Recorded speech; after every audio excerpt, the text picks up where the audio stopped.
So let us start with the requirement and mechanism of DNA replication. Okay, DNA replication.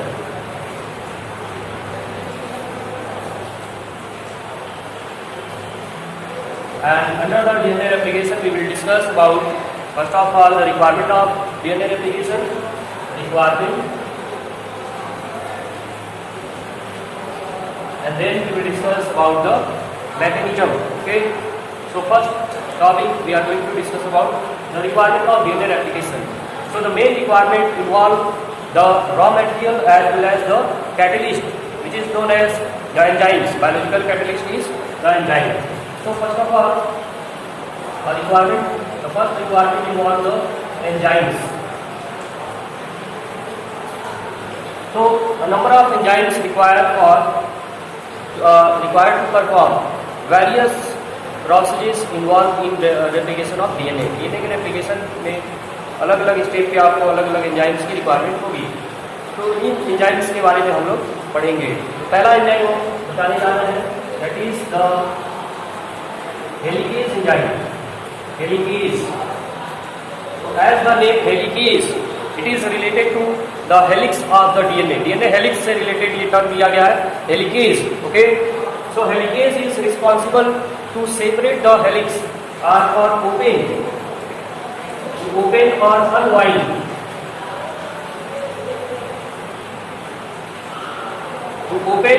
unwind DNA helix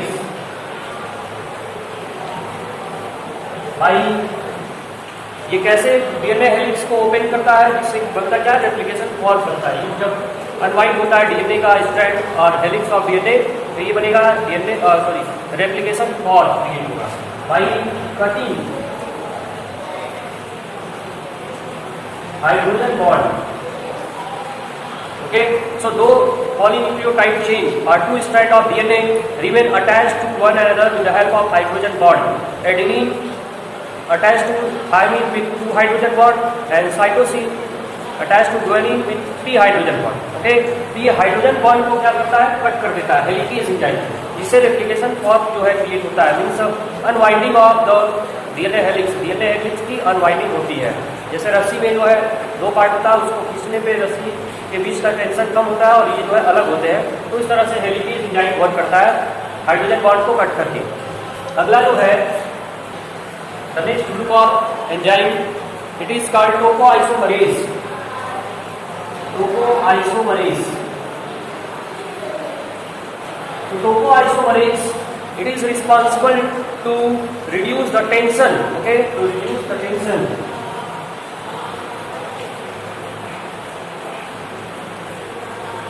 तो यहाँ पे बात करते हैं टेंशन की. टेंशन क्या चीज है? तो टेंशन जो होता है, जैसे रेप्लिकेशन ये जो हाइड्रोजन बॉन्ड कट हुआ और अनवाइंडिंग हुआ, तो आप देखिए उनकी रस्सी जब एक बार अनवाइंड होती है तो फिर से छोड़ देने के बाद वो फिर से अपने पहले वाले सिचुएशन में चली जाती है. तो ऐसे केस में अनवाइंडिंग जो हुआ है या opening of replication DNA strand DNA helix की जो ओपनिंग हुई है, वो ओपनिंग को के बीच में ओपनिंग की वजह से जो टेंशन क्रिएट हो रहा है, उस टेंशन को रिड्यूस करने के लिए जो एंजाइम होता है, दैट इज टोकोआइसोमरेज. ये एंजाइम भी वर्क करता है. ये करता क्या है, जैसे मान लीजिए ये आपका डीएनए का स्ट्रैंड है, तो डीएनए के स्ट्रैंड में होगा क्या कि ऊपर किसी एक जगह पे, इसको हम ORI साइट होता है. डीएनए रेप्लिकेशन जो है एक पर्टिकुलर प्लेस से स्टार्ट होता है और उस प्लेस और उस रीजन को हम बोलते हैं ORI site. Okay, origin of replication site DNA के स्ट्रैंड में पाया जाता है. तो वहाँ पे जब हेलिकेज पहले वर्क कर लेगा, तो हेलिकेज वर्क करने का मतलब ये है कि ये जो थोड़ा सा पार्ट होगा डीएनए के किसी भी पर्टिकुलर रीजन ORI साइट पे, वो पार्ट क्या होगा, थोड़ा सा फैल जाएगा. ओके, थोड़ा सा उसमें फॉर्क क्रिएट होगा. फॉर्क, उसको हम रेप्लिकेशन फॉर्क बोलते हैं. तो रेप्लिकेशन फॉर्क को जो है जब बनता है पहली बार हेलिकेज की वजह से, तो वहाँ पे एक टेंशन क्रिएट होगा. तो उस टेंशन को रिड्यूस करने के लिए टोकोआइसोमरेज काम करता है. तो कैसे काम करता है, टोकोआइसोमरेज इससे वाइंडिंग ना करे, क्लोज ना हो, तो इसके लिए क्या करता है, पहले यहाँ कट लगाता है और कट लगाने के बाद फिर से उसको जोड़ देता है. So after cutting and joining, rejoining, उसके बीच उसका टेंशन जो है वो क्या होगा, खत्म हो जाएगा. ओके, तो ये टेंशन को रिमूव करने का काम करता है by cutting and joining the strand को जो है फिर से जोड़ने के बाद रीसीव करता है, cut and receive. Then third enzyme third group of enzyme it is the primase.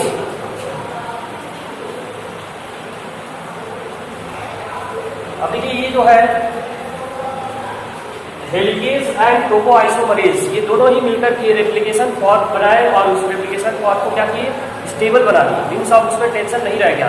Without tension जो है रेप्लिकेशन फॉर्म अब लंबे समय तक बना रहेगा। तो रेप्लिकेशन फॉर्म बनने का मतलब वहीं से रेप्लिकेशन स्टार्ट होगा। रेप्लिकेशन स्टार्ट होने का मतलब ये पैरेंटल स्ट्रैंड है तो यहाँ पे न्यूक्लियोसाइड स्ट्रैंड बनेगा और दूसरे वाले पे भी जो है न्यूक्लियोसाइड स्ट्रैंड का फॉर्मेशन होगा और लास्टली ये फॉर्म जो है खुलता चला जाएगा। तो ये फॉर्म, ये तो छोटा पार्ट है। अब इसके बाद फिर जब यहाँ तक पूरा हो जाएगा तो ये फिर अगला थोड़ा सा और पार्ट जो है ओपन होगा। अभी उसकी ओपनिंग को हम दिखा रहे हैं। तो देखिए रेप्लिकेशन फॉर्म बनने के बाद जो स्टेप होता है कि डीएनए रेप्लिकेशन अब स्टार्ट होगा। तो स्टार्ट करने के लिए पहले एक चीज और होता है जिसको हम बोलते हैं primer synthesis. Okay, primer term जो लिया गया है, जैसे आप देखे होंगे कि अभी रिसेंट टाइम में एक नया ट्रेंड चला है प्राइमर का, या बहुत पहले से भी चल रहा होगा। लकड़ी पे जब पेंट लगाया जाता है तो पहले प्राइमर लगाया जाता है, लकड़ी पे, लोहे पे, चाहे दीवार पे। तो पेंट लगाने से पहले प्राइमर लगाया जाता है, उसके बाद उसके ऊपर से पेंट लगाया जाता है।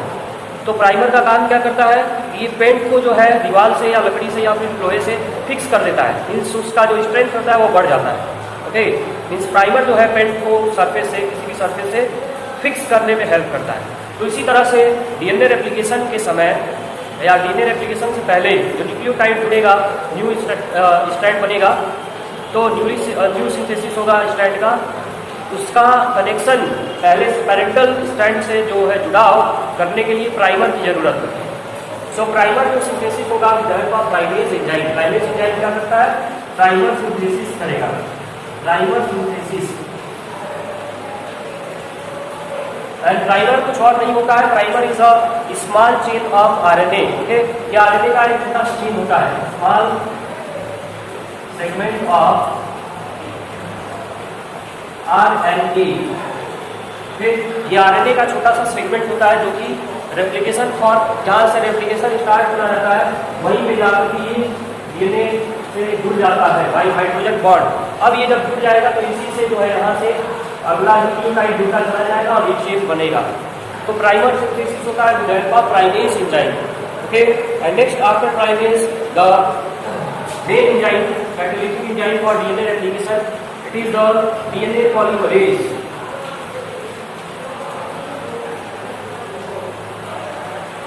डीएनए पॉलीमरेज, तो DNA polymerase is the main catalytic enzyme for DNA replication. DNA replication के लिए जो है ये DNA dependent DNA polymerase enzyme होता है जो कि डीएनए के चेन को, इस न्यूक्लियोटाइड के चेन को बढ़ाने का काम, पॉलीमराइजेशन को कैटालाइज करने का काम ये करता है। ओके, तो इसमें देखिए होता क्या है कि डीएनए पॉलीमरेज दो तरह का होता है। एक जो है मतलब डीएनए रेप्लिकेशन में स्पेशली यूकैरियोट में दो डीएनए पॉलीमरेज जो है वर्क करता है। डीएनए पॉलीमरेज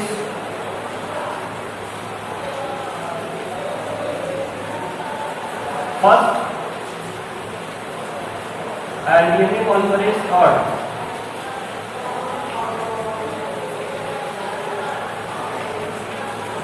ओके, सेकेंड जो होता है डीएनए पॉलीमरेज सेकेंड भी होता है, फर्स्ट, सेकेंड, थर्ड, ये तीन जो है डीएनए पॉलीमरेज तीन तरह के होते हैं। तो सेकेंड जो डीएनए पॉलीमरेज होता है वो प्रोकैरियोटिक ऑर्गेनिज्म में ये वर्क करता है डीएनए रेप्लिकेशन में। यहाँ पे यूकैरियोट में फर्स्ट और थर्ड वर्क करता है। तो थर्ड क्या करता है, थर्ड जो होता है वो कैटालिटिक होता है। कैटालिटिक मीन्स ये क्या करता है, ये डीएनए पॉलीमराइजेशन को, जो पॉलीन्यूक्लियोटाइड चेन बनेगा, पॉलीमराइजेशन होगा न्यूक्लियोटाइड का, उसको कैटालाइज करता है, मीन्स लॉन्ग चेन बनाता है। और डीएनए पॉलीमरेज थर्ड होता है ये प्राइमर को रिमूव करने का काम करता है। तो रिमूव प्राइमर, जब डीएनए पॉलीमराइजेशन या रेप्लिकेशन कंप्लीट हो जाता है तो प्राइमर को रिमूव करने का काम करता है और उस प्राइमर को रिमूव करने के बाद जो गैप बचता है उसको रिमूव करता है। To remove primer and fill gap. अभी आप प्राइमर देखेंगे, यहाँ पर एक ही प्राइमर दिख रहा है, दूसरे वाले स्टैंड पे आपको बहुत सारे प्राइमर दिखेंगे। कैसे, अब बहुत ज़्यादा प्राइमर आपको दिखेंगे, वो आपको अभी समझ में आएगा कैसे दिखाई देंगे। पहले हम एंजाइम को समझ लेते हैं, उसके बाद ये प्रोसेस समझेंगे मैकेनिज्म क्या मैकेनिज्म होता है। सो डीएनए पॉलीमरेज जो है मेन एंजाइम हो गया। इसके बाद जो एंजाइम होता है it is the ligase enzyme. Ligase. So ligase enzyme is responsible for joining of DNA fragment. Joining of DNA fragment. Okay, अभी आप देखेंगे कि जब डीएनए रेप्लिकेशन होगा तो semi conservative replication of DNA जब हम लोग आपको बता रहे थे हम उस समय आपको बताया गया था कि बोथ द स्ट्रैंड और डीएनए एक्ट एज टेम्पलेट, दोनों ही स्ट्रैंड जो है टेम्पलेट का काम करता है। मतलब दोनों ही स्ट्रैंड पे डीएनए का रेप्लिकेशन होगा, तभी जो है एक डीएनए से दो कॉपी बनेगा। ओके, तो देखिए, और ये सेमी कंजर्वेटिव मतलब हाफ पार्ट जो है पैरेंटल होता है, हाफ पार्ट न्यूक्लियोसाइड। ये नहीं कि एक जो है पैरेंटल डीएनए एक अलग ही रहेगा और न्यूक्लियोसाइड अलग रहेगा, दोनों के पास आधा पैरेंटल और आधा नया रहेगा। ओके, मतलब एक रस्सी है, जैसे रस्सी बना हुआ है तो उसे दो रस्सी बनाना है, तो इसमें जैसे होता क्या है कि लोग क्या करते हैं, पहले वाला रहता है, दूसरा नया बना देते हैं तो दो रस्सी होते हैं। लेकिन एक ही रस्सी से दो रस्सी बनाने के लिए क्या करते हैं कि उसको अलग कर देंगे, दो पार्ट को अलग कर देंगे और एक पार्ट में नया धागा लेकर के उससे बाइंडिंग कर देंगे, तो एक रस्सी ये वाला हो गया, और दूसरा पार्ट जो है पुराने वाले रस्सी का उससे फिर एक नया धागा लेकर के लपेट दो, दूसरा रस्सी हो गया। तो ये कॉन्सेप्ट जो है डीएनए रेप्लिकेशन में चलता है। तो देखिए, पहले वाला जो एक वाला पार्ट होगा रेप्लिकेशन फॉर्म, अभी क्लियर रेप्लिकेशन फॉर्म आपको बना के दिखाया जाएगा मैकेनिज्म में। तो पहले वाले पार्ट में कंटिन्यूअस ये पॉलीमराइजेशन होता है, मीन्स उसमें बीच में गैप नहीं रहता है। बट दूसरे वाले में क्या होता है कि गैप बनता है, छोटे छोटे सेगमेंट में डीएनए पॉलीमराइजेशन होता है दूसरे वाले फॉर्म पे। तो उस सेगमेंट को फिर क्या किया जाता है, जोड़ा जाता है। प्राइमर को रिमूव करने के बाद जो छोटे छोटे सेगमेंट बचेंगे वो सेगमेंट क्या होंगे, आपस में जुड़ करके फिर ये चेन कंप्लीट होगा। तो इसको हम कैसे जोड़ेंगे, तो इसके लिए एक एंजाइम होता है जिसको हम बोलते हैं लाइगेज एंजाइम। ओके, तो these are the main enzyme. एक और एक एंजाइम होता है जो कि रिस्पॉन्सिबल होता है, that is फास्फोराइलेज। Okay,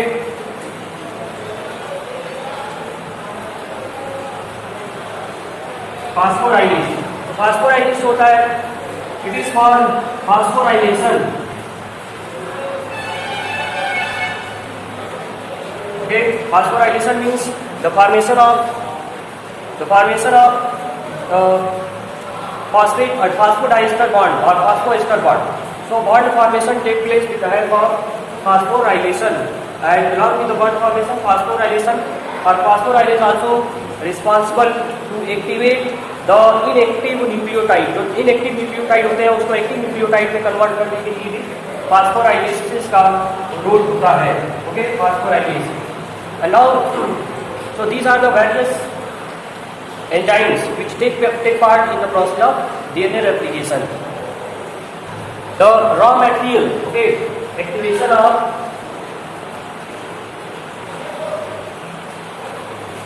nucleotide. So, or active nucleotide, जो second requirement है activation of nucleotide. तो न्यूक्लियोटाइड जो है इनएक्टिव फॉर्म में पाए जाते हैं, इनएक्टिव होते हैं, इनएक्टिव न्यूक्लियोटाइड, और यहाँ पे हम एक्टिव का लिस्ट बनाते हैं। ओके, तो देखिए इनएक्टिव न्यूक्लियोटाइड जो होते हैं दैट इज द इनएक्टिव, तो AMP adenosine monophosphate, it is the inactive nucleotide and it becomes converted to active form, that is ATP. तो देखिए ATP जो होता है it plays dual role. ATP का जो रोल होता है वो ड्यूअल होता है।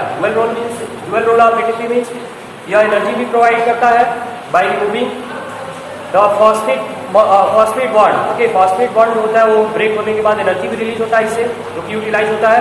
इसके साथ साथ ये जो है रॉ मटेरियल का काम करता है, न्यूक्लियोटाइड भी होता है ये, और ये इसके हेल्प से एक्टिव फॉर्म में कन्वर्ट होते हैं। तो with help of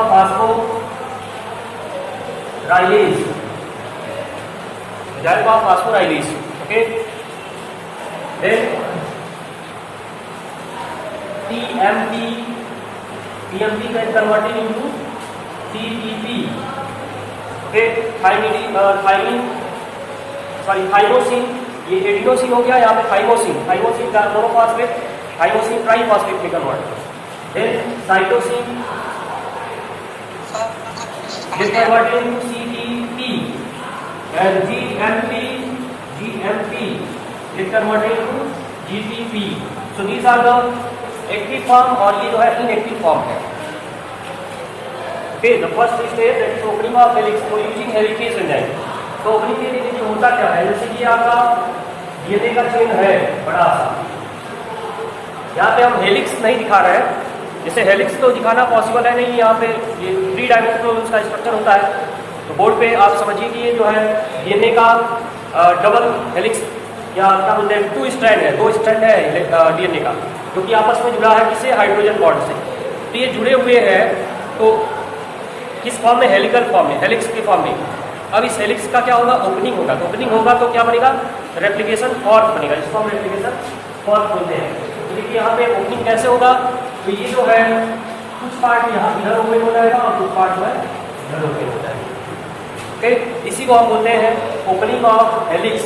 DNA helix का ओपनिंग जो है इसी तरह से होता है। अब देखिए पहला चीज तो इसमें हेलिकेज एंजाइम से होगा ही, बट इसमें ओपनिंग जो है किसी भी जगह से नहीं हो जाता है। ओपनिंग जो होता है वो ओपनिंग होता है फ्रॉम ORI साइड। डीएनए के स्ट्रक्चर में या डीएनए के चेन में और डबल स्ट्रैंड चेन में एक ऐसा प्लेस होता है जहाँ पे ORI साइट, इस प्लेस को हम ORI साइट बोलते हैं, उसी प्लेस से जो है रेप्लिकेशन स्टार्ट होता है। ओके, तो ORI साइट पहले ढूंढा जाएगा, किसके द्वारा ढूंढा जाएगा, हेलिकेज एंजाइम के द्वारा। और जब ये ढूंढ लेगा ORI साइट तो वहाँ से क्या करेगा, उस प्लेस से जो डीएनए का हेलिक्स है उसको ओपन कर देगा। जैसे बैक्टीरिया के केस में देखा जाए, ई कोलाई बैक्टीरिया में पहली बार इसको ऑब्जर्व किया गया था। तो ई कोलाई बैक्टीरिया में क्या होता है, डबल स्ट्रैंडेड सर्कुलर डीएनए पाया जाता है। इसमें आप डीएनए जब देखेंगे तो किस तरह से दिखाई देता है, सर्कुलर डीएनए। और ये सर्कुलर डीएनए जो है इसमें ये ऐसे हेलिक्स भी दिखाई देता है, ये हेलिकल स्ट्रक्चर कुछ इस तरह से होता है आपका। तो जहाँ पे ओपनिंग होना रहता है, मान लीजिए ORI साइट आपका यहाँ पे है, तो इस जगह पे होगा क्या, इस जगह पे होगा ये जो आपका थोड़ा सा क्या होगा, ओपन टाइप में स्वेल कर जाएगा। जहाँ पे ओपनिंग ORI साइट होगा वहाँ पे स्वेलिंग होगा। ओके, तो वो बबल्स फॉर्मेशन हो जाता है। ह्यूमन बीइंग में क्या होता है, एक लंबा सा चेन होता है, सर्कुलर डीएनए होता नहीं है, तो उस लंबे से चेन पे जो है एक जगह ऐसा होगा जिसको हम ORI साइट बोलेंगे। तो ORI साइट पहले सेलेक्ट होगा, उसके बाद ये ओपन होगा। ओके, तो इस तरह से ओपनिंग ये complete. After formation of replication form means opening of helix, the second step involve the primer synthesis. Okay, the second step of mechanism involve the primer synthesis or formation, primer formation,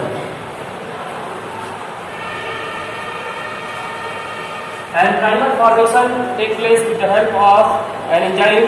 It is known as primase. Okay, primer क्या होता है, primer is small segment of RNA। Okay, यह RNA का छोटा सा segment होता है।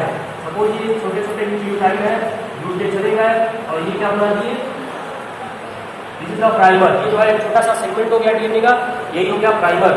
तो प्राइमर फॉर्मेशन होता है और ये किस तरह से होगा, प्राइमेज, प्राइमेज एंजाइम की हेल्प से होता है। एक्चुअली में प्राइमेज एंजाइम जो होता है, it is a DNA dependent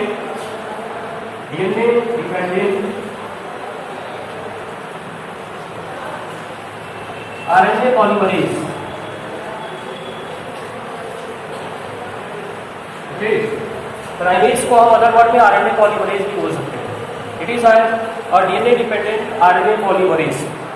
okay, so by the help of primase or DNA dependent RNA polymerase there will be the formation of primer or synthesis of primer take place, and this primer synthesis take place at a particular place and in a fixed direction। तो कैसे ये particular place और fix direction होगा, तो देखिए DNA का जो strand होता है इसमें 2 पॉलीन्यूक्लियोटाइड चेन होता है और दोनों का जो डायरेक्शन होता है वो एंटी पैरेलल होता है। Okay, direction of the chain, okay, it is anti parallel. So direction anti parallel कैसे होगा? One of the strand will be 3 prime to 5 prime. Okay, अगर एक स्ट्रैंड का डायरेक्शन 3 प्राइम से स्टार्ट होगा और 5 प्राइम की तरफ होगा, तो दूसरे वाले का क्या होगा? 5 प्राइम से स्टार्ट होने की कहाँ पे होगा? 3 प्राइम की तरफ होगा।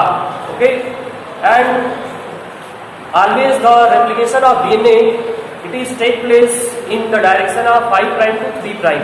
जब भी डीएनए का रेप्लिकेशन होता है या फिर यूनिसिंथेसाइज और डीएनए का पॉलीन्यूक्लियोटाइड चेन होता है, वो chain, okay, newly synthesized polynucleotide chain will always be form in the direction of 5 prime to 3 prime. ये जो है हमेशा 5 प्राइम टू 3 प्राइम डायरेक्शन में ही इसका रेप्लिकेशन होगा। तो देखिए प्राइमर जो बनेगा वो प्राइमर भी जो जुड़ेगा डीएनए के पैरेंटल चेन से, ये आपका जो है पैरेंट स्ट्रैंड है, पैरेंट स्ट्रैंड ऑफ डीएनए, ये दोनों जो है पैरेंट स्ट्रैंड है। और न्यू नया सिंथेसिस होगा आपका डीएनए के पॉलीन्यूक्लियोटाइड चेन का। अब नया सिंथेसिस कैसे होगा? तो पहले प्राइमर बनेगा, उसके बाद सिंथेसिस होगा। देखिए प्राइमर जो बनता है वह हमेशा कहाँ पे बनेगा? Primer will be always form at 3 prime end. 3 prime end पे ही प्राइमर सिंथेसिस होता है, क्योंकि प्राइमर का जो डायरेक्शन होगा वो एंटी पैरेलल होना चाहिए। एंटी पैरेलल होगा तभी वो एग्जिस्ट करेगा वहाँ पे।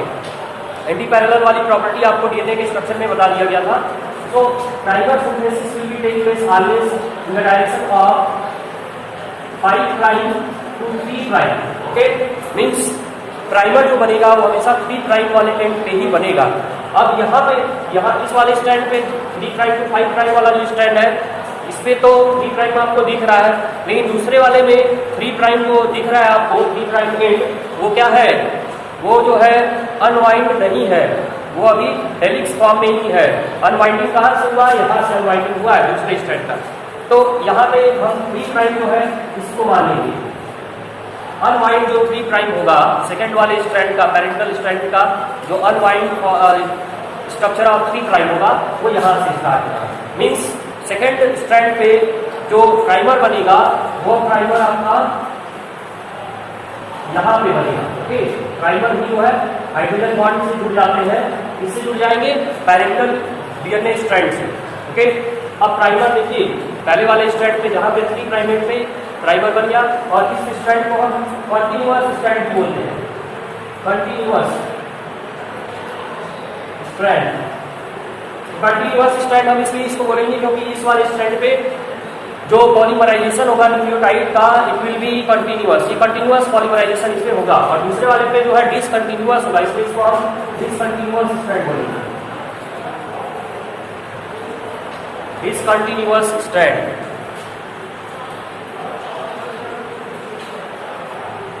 Okay, so this is a complete structure of DNA helix which show the replication form. Okay, ये जो डायग्राम है ये शो कर रहा है रेप्लिकेशन फॉर्म को। और okay, so first step involve polymerization step में इतना आपका पॉलीमराइजेशन हो चुका है। नेक्स्ट जो है रेप्लिकेशन फॉर्म और बड़ा होगा। अब जब ये रेप्लिकेशन फॉर्म और बड़ा होगा, बड़ा होने का मीन्स ये जो है थोड़ा सा और नीचे तक चला जाएगा, तो ऐसे केस में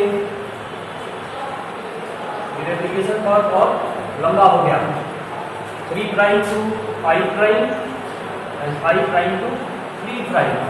और यहाँ पे देखिए ये जो था आपका ये प्राइमर था, और प्राइमर से जुड़ा हुआ जो है पॉलीन्यूक्लियोटाइड चेन।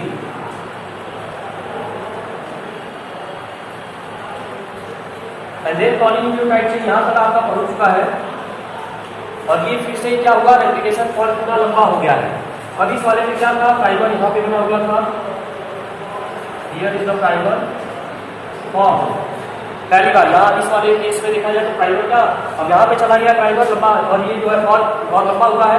तो यहाँ से ये पहला तो केस यहाँ तक बना ही था, चेन का सिंथेसिस, पॉलीन्यूक्लियोटाइड चेन का सिंथेसिस यहाँ तक हो चुका था। ओके, अब बात करते हैं अगला। तो अब अगले इस वाले स्टेज में जब रेप्लिकेशन फॉर्म और बढ़ गया, तो ऐसे में इस वाले में तो सेम वैसे ही चलता रहेगा। आगे से न्यूक्लियोटाइड चेन जो है न्यूक्लियोटाइड जुड़ते चले जाएंगे, nucleotide becomes continue to add from the previous chain, okay, ये चेन से जुड़ के चले जाएंगे। Means in this strand there is no another primer synthesis take place, but here in the second strand that is 5 prime to 3 prime there will be another primer synthesis or new primer will be formed, okay, when replication form becomes more again becomes open, then new primer again form, यहाँ पे एक नया primer भी फिर से बन जाएगा, and then this primer also leads to replication, इस पे भी क्या होगा, रेप्लिकेशन होगा, इससे फिर से रेप्लिकेशन होगा। तो यहाँ पे तो देख रहेगा एक सेगमेंट ये पहले वाला बना हुआ, फिर ये दूसरा सेगमेंट बन गया डीएनए का, ओके, मीन्स ये पिछला वाला स्टेप तो इसमें जुड़ा ही रहेगा। मीन्स यहाँ पे हम इसको दिखा रहे हैं, ये आपका प्राइमर फॉर्मेशन है, एक primer 3 prime 5 prime and 5 prime to 3 prime, okay, और इसकी जो प्राइमर है इसे अब ये कंटिन्यू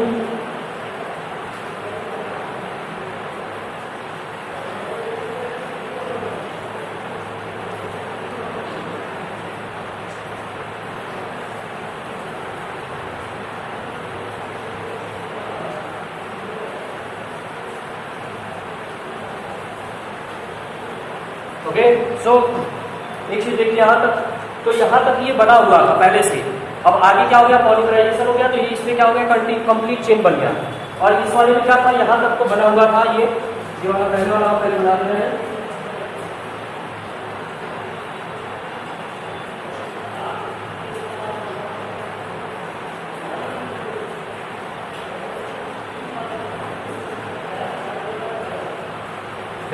एक और आपका यहाँ पे प्राइमर बना हुआ था, सेकेंड प्राइमर, और ये प्राइमर से फिर से जो है जुड़ा हुआ है।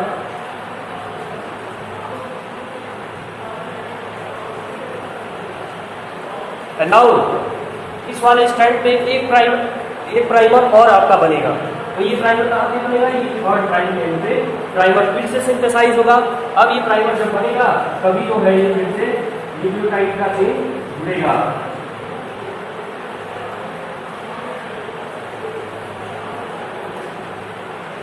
ओके, अब यहाँ पे आपको समझ में आ गया होगा कि क्यों हम जो है एक जो 3 प्राइम टू 5 प्राइम एंड वाला 3 प्राइम टू 5 प्राइम डायरेक्शन वाला जो पॉलीन्यूक्लियोटाइड चेन था, इसको हम लोग कंटिन्यूअस स्ट्रैंड के नाम से जानते हैं, और दूसरा 5 प्राइम टू 3 प्राइम वाला जो पैरेंटल स्ट्रैंड था उसको हम डिसकंटिन्यूअस क्यों बोले हैं। तो यहाँ पे आपको क्लियर हो गया, क्योंकि इस वाले 3 प्राइम टू 5 प्राइम वाले स्ट्रैंड पे जो पॉलीमराइजेशन होता है हो रहा है डिसकंटिन्यूअस, बट यहाँ पे क्या हो रहा है, डिसकंटिन्यूअस हो रहा है, इसलिए इसको हम कंटिन्यूअस स्ट्रैंड बोले, कंटिन्यूअस स्ट्रैंड, और इसी को बोलते हैं लीडिंग स्ट्रैंड, और इसको हम बोलेंगे डिसकंटिन्यूअस और लैगिंग स्ट्रैंड। ओके, डिसकंटिन्यूअस और लैगिंग स्ट्रैंड।